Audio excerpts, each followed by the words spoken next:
Welcome of our channel masters of education. আজকে আমরা আলোচনা করব ইউজিসি নেট পেপার ওয়ানের প্রিভিয়াস ইয়ারের কিছু প্রশ্ন।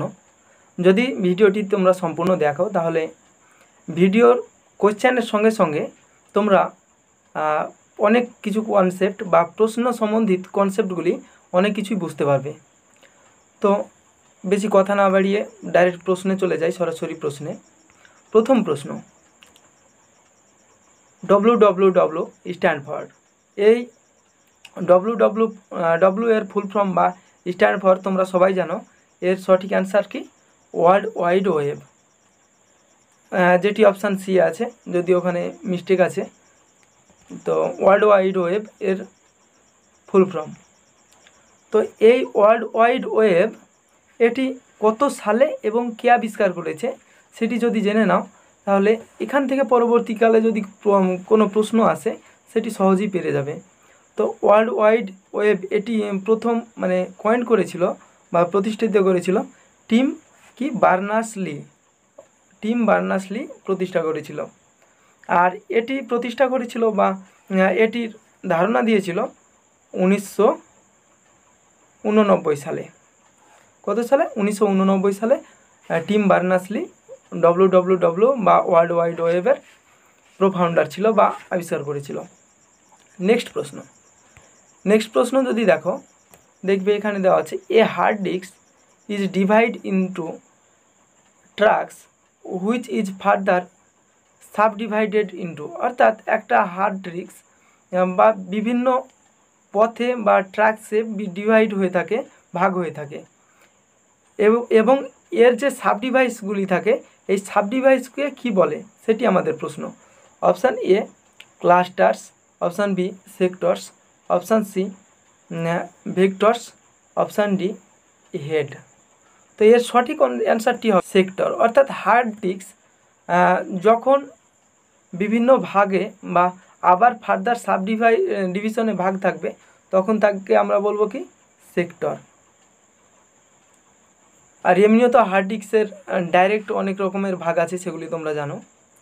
Next question, a computer program that translated a program is statement by statement into machine language is called A/N, option A compiler, option B simulator, option C translator, option D interpreter. এখানে বলছে একটা কম্পিউটারের programme যখন translate হয় programme language programme statement তা থেকে আবার machine ল্যাঙ্গুয়েজে, তখন তাকে আমরা কি বলবো? যখন এরকম দেখা যাবে যে একটা statement by statement into machine language, তখন হবে ইন্টারপ্রিটেটর। বা এক্ষেত্রে কি হবে? এক্ষেত্রে হবে লাইন বাই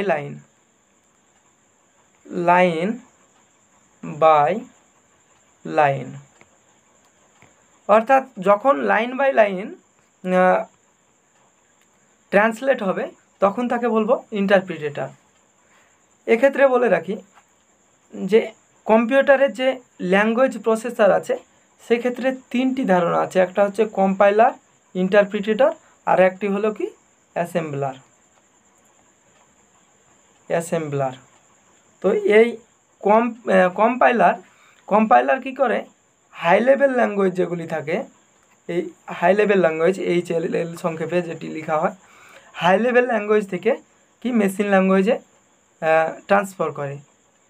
আর ইন্টারপ্রিটেটর এরও কাজ হলো হাই লেভেল ল্যাঙ্গুয়েজ থেকে প্রথমে ওই তো প্রোগ্রাম স্টেটমেন্টে, এবং প্রোগ্রাম স্টেটমেন্ট থেকে আবার স্টেটমেন্ট থেকে মেশিন ল্যাঙ্গুয়েজ। অর্থাৎ এক্ষেত্রে যেটি বললাম যে লাইন বাই লাইন, অর্থাৎ দুবার কাজ হবে। এখানে যেমন দেখো স্টেটমেন্ট বাই স্টেটমেন্ট এইরকম ব্যাপার হবে। আর অ্যাসেম্বলার এর কাজ হলো অ্যাসেম্বলি ল্যাঙ্গুয়েজকে মেশিন ল্যাঙ্গুয়েজে পরিণত করা। অর্থাৎ অ্যাসেম্বলি ল্যাঙ্গুয়েজ কি? অ্যাসেম্বলি ল্যাঙ্গুয়েজ হচ্ছে সেকেন্ড জেনারেশন ল্যাঙ্গুয়েজ। এই সেকেন্ড জেনারেশন ল্যাঙ্গুয়েজকে যখন ট্রান্সফার করবে মেশিন ল্যাঙ্গুয়েজে তখন হবে অ্যাসেম্বলার। হাই লেভেল ল্যাঙ্গুয়েজকে যখন করবে তাকে কোন বলবে কম্পাইলার। আর যখন দুবার কাজ হবে বা যেটি বললাম লাইন বাই লাইন হবে তখন সেটি হবে কি ইন্টারপ্রিটেটর। তাহলে এটির সঠিক অ্যান্সার হলো interpreter. Next question, a gigabyte is equal to 1024 megabyte, 1024 kilobyte, 1024 terabyte, 1024 bytes. এখানে যদি সঠিক অ্যান্সার দেখো তাহলে দেখবে এই গিগাবাইট সেটি 1024 এমবি বা মেগাবাইট থেকেই হয়ে থাকে।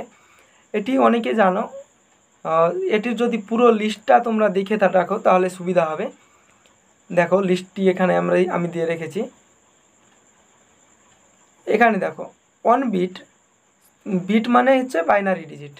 এবার এই 1 বিট বা বাইনারি ডিজিটে 8 বিটে হয় 1 বাইট। এভাবে 1024 বাইটে হয় 1 কেবি বা কিলোবাইট। তা থেকে আবার 1024 কিলোবাইটে হয় এমবি, তারপরে 1024 এমবিতে হয় জিবি। এভাবে 1024 করতে করতে দেখো আমাদের লিস্ট দিয়েছে বিট, বাইট, কেবি, এমবি, তারপরে GB, TB, PB, EB, ZB, YB, তারপর হচ্ছে বিবি আর হচ্ছে জিবি শেষে বা কিউব বাইট। এই যে চারটি, এটি অনেক সময় সাজাতে যায় যে কোনটির পর কোনটি আছে। এখানে যেমন বলে দিয়েছে যে কত যেমন কত এমবি বা কত মেগাবাইট বা কত টেরাবাইট, সেটি এখানে জিজ্ঞেস করেছিল। ওই রকমভাবে অনেক সময় এগুলি সাজাতে দেয়। তাই এই চারটি ভালো করে দেখে রাখবে, আর প্রয়োজন হলে স্ক্রিনশটও নিতে পারো, গুগলেও তাছাড়া পেয়ে যাবে। নেক্সট কোয়েশ্চেন যদি দেখো তাহলে দেখবে এ compiler is a software that converts, যেটি আমরা বললাম এর আগেই যে কম্পাইলার থেকে যখন কনভার্ট করবে সফটওয়্যার থেকে তখন সেটি কী হবে, সেটি এবার কোশ্চেনে দিয়েছে। A compiler is software that converts, মানে কম্পাইলার কী করে সেটা বলেছে এখানে। Characteristic to bytes, B high level language to machine language, machine language to high level language, আর ওয়ার্ড টু বিট। কম্পাইলারের ক্ষেত্রে কি বললাম আমরা, কম্পাইলারের ক্ষেত্রে বললাম হাই লেভেল ল্যাঙ্গুয়েজ থেকে মেশিন ল্যাঙ্গুয়েজে যখন যাবে তখন সেটি হবে সেই মেশিন ল্যাঙ্গুয়েজে পরিণত করবে, সেটি কি কম্পাইলার। আর মেশিন ল্যাঙ্গুয়েজ থেকে হাই লেভেল ল্যাঙ্গুয়েজ কোনো সময় যায় না, সবসময় মেশিন ল্যাঙ্গুয়েজে পরিণত করে। তাই এটির সঠিক অ্যান্সার হলো বি। নেক্সট প্রশ্ন, ভার্চুয়াল মেমোরি। ভার্চুয়াল মেমোরি কি? ভার্চুয়াল মেমোরি বলতে যেমন ক্লাউড বা ইন্টারনেটের মাধ্যমে যেগুলি হয়ে থাকে সেগুলি ভার্চুয়াল মেমোরি, বা অনলাইন মেমোরিগুলিকে ভার্চুয়াল মেমোরি বলে থাকি। তো এই ভার্চুয়াল মেমোরির সাইজ কেমন হয় সেটি এখানে প্রশ্ন এসেছে।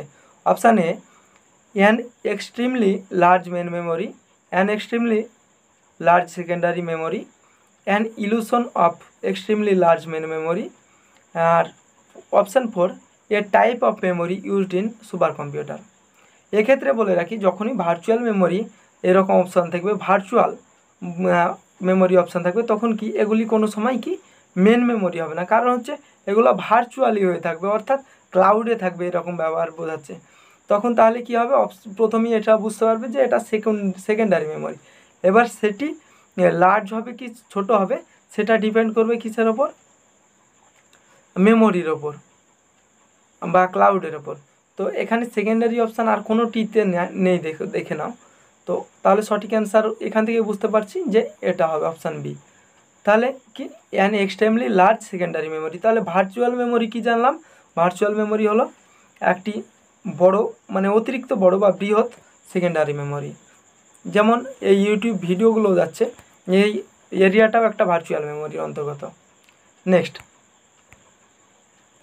The phase tragedy of Commons is in the context of, অর্থাৎ এই যে ফেজ এখানে ইউজ করা হয়েছে ট্র্যাজেডি অফ কমন্স, এই ফেজটি কোন কনসেপ্টে ইউজ করা হয়।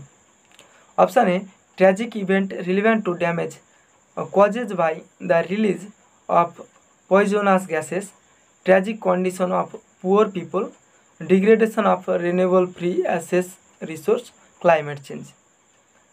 এক্ষেত্রে প্রথমেই বলে রাখি ট্র্যাজেডি অফ কমন্স কি সেটি যদি না থাকো জানো। ট্র্যাজেডি অফ কমন্স বলতে, ট্র্যাজেডি বলতে দুর্ভাগ্য বা দুর্দশা, অফ কমন্স মানে কমন্স হচ্ছে সাধারণ মানুষ, অর্থাৎ এখানে ট্র্যাজেডি অফ কমন্স বলতে যে সমস্ত ক্ষেত্রে সাধারণ মানুষের ক্ষতি হয় সেগুলি হচ্ছে ট্র্যাজেডি অফ কমন্স। যেমন এটি যদি ভালোভাবে সঙ্গে দিই তাহলে আমি বলতে পারি যে ট্র্যাজেডি অফ কমন্স হলো আমাদের নিজেদের প্রয়োজনে যখন আমরা নিজেদের প্রয়োজনে জনসাধারণের ক্ষতি করে থাকি বা অপরের ক্ষতি করে থাকি নিজেদের চাহিদা পূরণের জন্য, তখন তাকে বলবো ট্র্যাজেডি অফ কমন্স।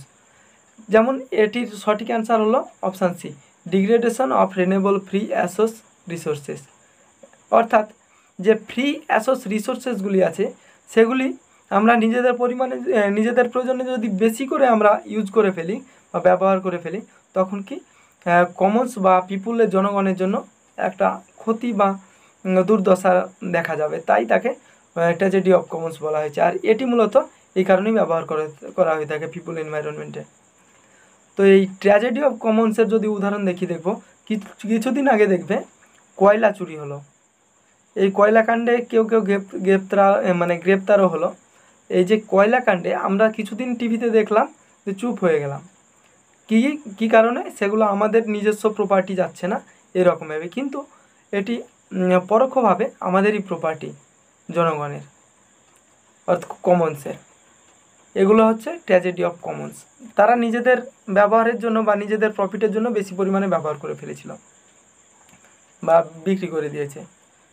তাহলে সঠিক অ্যান্সার হলো option C, degradation of renewable free access resource. Next, Kyoto protocol is related to. Kyoto protocol, তারপরে মন্টেগো প্রোটোকল, এই প্রোটোকলগুলি পরিবেশ ইনভায়রনমেন্টের মধ্যে তোমরা দেখতে পারবে যে পরিবেশকে টিকিয়ে রাখার জন্য অনেক রকমের প্রোটোকল নিতে হয়েছে, সেগুলি ভালোভাবে পরবর্তীতে আলোচনা করব। তো এখানে কোশ্চেন দিয়েছে কোয়েটো প্রোটোকল কিসের সঙ্গে যুক্ত বা related? Option A ozone depletion, option B hazardous waste, option C climate change, option D nuclear energy. সঠিক অ্যান্সারটি হলো ক্লাইমেট চেঞ্জ, অর্থাৎ কোয়েটো প্রোটোকল ক্লাইমেট চেঞ্জের সঙ্গে যুক্ত। এবার এক্ষেত্রে বলে রাখি, কোয়েটো প্রোটোকল ক্লাইমেট চেঞ্জের সঙ্গে যুক্ত, আর হচ্ছে মন্টেগো প্রোটোকল ওজোন ডিপ্লেশনের সঙ্গে যুক্ত। তো এটা মনে রাখার জন্য, অনেক সময় উল্টোপাল্টা হয়ে যায়, মনে রাখার জন্য একটা ট্রিক বলে রাখি। দেখো, কোয়েটো কে হয় ও আর সিও হয়, দেখবে ক্লাইমেট চেঞ্জের সিও হয়। তাহলে কি কোয়েটোর সঙ্গে ক্লাইমেট চেঞ্জ সবসময় আসবে। কোয়েটো তো সিও হয়, আর ক্লাইমেটও আছে। তো তাহলে কি কোয়েটোতে হবে ক্লাইমেট, আর হচ্ছে মন্টেগো প্রোটোকলে ওজোন। মন্টেগো এমও আসছে, সেই ও থেকে ওজোন ডিপ্লেশন। তাহলে মনে থেকে গেল দুটো বিষয়। নেক্সট প্রশ্ন, which of the following is a source of emission leading to the eventual formation of surface ozone as a pollutant. অর্থাৎ কোশ্চেনে বলছে যে সারফেস ওজোনকে মানে ক্ষতিগ্রস্ত করছে এরকম, মানে কোন সেক্টর থেকে সব থেকে বেশি ক্ষতিগ্রস্ত করছে, বা কোন সেক্টর থেকে তৈরি পলিউট্যান্ট সারফেস ওজোনকে বেশি ক্ষতিগ্রস্ত করছে, সেটি কোশ্চেনে দিয়ে। অপশান এতে দিয়েছে transport sector, option B refrigerator air conditioning, option C wetlands, option D fertiliser.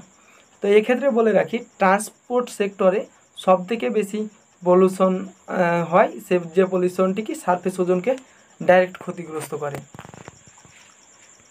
Next প্রশ্ন হচ্ছে আজকের শেষ প্রশ্ন, the smoke in cities in India mainly consist of. অর্থাৎ যে স্মোক বা ধোঁয়াশা বা কুয়াশা দেখা যায় সিটিতে, মেনলি ইন্ডিয়াতে, সেটি কিসের জন্য?